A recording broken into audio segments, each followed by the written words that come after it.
بسم اللہ الرحمن الرحیم الصلاۃ والسلام علیک یا سیدی یا رسول اللہ وعلیٰ آلک و اصحابک یا نور اللہ۔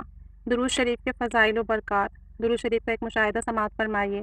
محمد طارق اسلام احمد صاحب لکھتے ہیں کہ میں اپنے والد محترم کے ایک دوست کے پاس بیٹھا ہوا تھا۔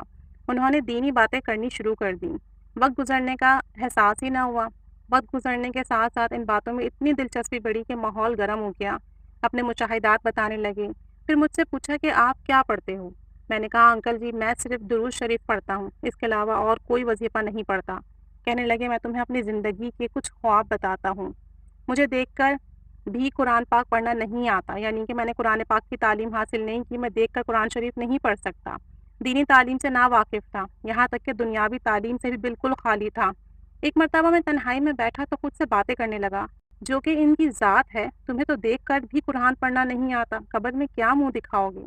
پھر میں اپنی آخرت کے بارے میں سوچنے لگا کہ اچانک میرے دل میں یہ خیال آیا کہ کیوں نہ وہ عمل کروں جو میرا رب اور اس کے فرشتے بھی کر رہے ہیں، یعنی محبوب خدا صلی اللہ علیہ وآلہ وسلم پر درود شریف پڑھ رہے ہیں۔ بس میں نے درود شریف پڑھنا شروع کر دیا۔ کہتے ہیں کہ میری زندگی کا رخ ہی بدل گیا۔ درود شریف کے پھر سے یکدم سب کچھ تبدیل ہو گیا اور درود شریف پڑھتے پڑھتے میری روحانیت میں اضافہ ہونے لگا۔ حتیٰ کہ ایک وقت ایسا بھی آیا کہ مجھے خواب میں نبی کریم صلی اللہ علیہ وآلہ وسلم کی زیارت نصیب ہوئی۔ سبحان اللہ عز و جل۔ بی بی سیدنا خاتون جنت رضی اللہ تعالیٰ عنہا کی بھی زیارت ہوئی۔ پھر امام حسن اور امام حسین رضی اللہ تعالیٰ عنہما کی بھی زیارت سے نوازا گیا۔ خواب میں ہی خاتون جنت سیدنا فاطمہ الزہرا رضی اللہ تعالیٰ عنہا کے مزار مبارک پر حاضری نصیب ہوئی، اور اسی درود شریف کی برکت سے حضرت علی رضی اللہ تعالیٰ عنہ کی صحبت بھی نصیب ہوئی۔ ان کی صحبت میں بھی بیٹھا ہوا ہوں۔ میں نے جنت دوزخ بھی دیکھی ہوئی ہے۔ آخری بات جو ان کی لاجواب کر گئی وہ یہ کہ جس وقت ہم یہ گفتگو کر رہے تھے تو اس دوران ان کی بیٹی آئی، جس کی عمر تقریباً 10 یا 12 سال ہوگی۔ میں نے بچی کی طرف دیکھا تو اس میں ایک عجیب سی کشش تھی۔ کہنے لگے بیٹا میری بیٹی دیکھی تم نے؟ میں نے کہا جی۔ کہنے لگے کہ میری بیٹی کی شکل حضرت امام حسین رضی اللہ تعالیٰ عنہ کی بیٹی بی بی سیدہ سغرا رضی اللہ تعالیٰ عنہا کی جیسی ہے۔ سبحان اللہ عز و جل۔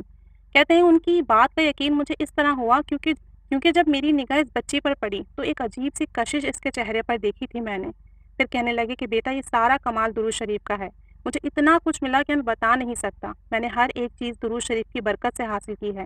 کبھی کبھی سوچتا ہوں کہ ایک بندہ جس کو قرآن تک پڑھنا نہیں آتا، اللہ پاک نے اسے درود شریف کی برکت سے کتنا نواز دیا ہے۔ کہنے لگے میرے درود شریف پڑھنے کا طریقہ یہ ہے کہ درود ابراہیمی فجر کے بعد 100 مرتبہ پڑھتا ہوں، اور اس وظیفے کے دوران کسی سے گفتگو نہیں کرتا، یعنی جتنی دیر درود ابراہیمی پڑھتا ہوں تمام تر توجہ درود شریف پر لگاتا ہوں، باوضو ہو کر پڑھتا ہوں، اور پڑھنے کے دوران کسی سے گفتگو نہیں کرتا۔ سبحان اللہ عز و جل۔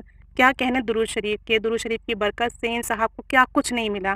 اللہ تعالیٰ سب کی جھولیاں بھر دے، سب کی مرادیں پوری کر دے، اور سب کو آقا جان صلی اللہ علیہ وآلہ وسلم کی زیارت بسعادت نصیب فرمائے۔ آمین بجاہ النبی آمین صلی اللہ علیہ محمد صلی اللہ علیہ وآلہ وسلم۔